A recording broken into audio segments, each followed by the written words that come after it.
గత వారం రోజులు బట్టి ఈ ఏజెన్సీ ప్రాంతం భద్రాచలం ప్రాంతంలో విపరీతమైన చలి, మంచు కురవటం జరుగుతుంది. ముఖ్యంగా పట్టణంలో దాదాపుగా 7, 7:30 దాకా మంచులో పొగ మంచు లాగా వచ్చేస్తుంది. వాహనదారులు ఇబ్బంది పడుతున్నారు. చిన్నపిల్లలు స్కూల్కి వెళ్ళేటప్పుడు కూడా చాలా ఇబ్బంది పడే పరిస్థితి ఉంది. విపరీతమైన చలి.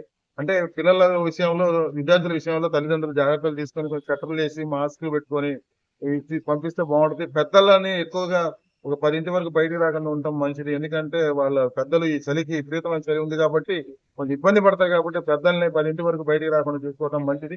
అదే విధంగా ఎక్కువ ఈ చలి తగ్గే వరకు 10 వరకు ఇంట్లో ఉండి పెద్దలకి పని ఉండకపోతే వాళ్ళు ఇంట్లో ఉండటం మంచిది కాబట్టి మరి వాహనదారులు కూడా మరి ఉదయం పూట టూ వీలర్లు పోయేటప్పుడు బ్రిడ్జి మీద కానివ్వండి, రోడ్ల మీద కానివ్వండి యాక్సిడెంట్ అయ్యే అవకాశాలు ఉన్నాయి. అది కొంచెం జాగ్రత్తగా చూసి లైట్ వేసుకొని వెళ్తే బాగుంటదని చెప్పేసి నా అభిప్రాయం.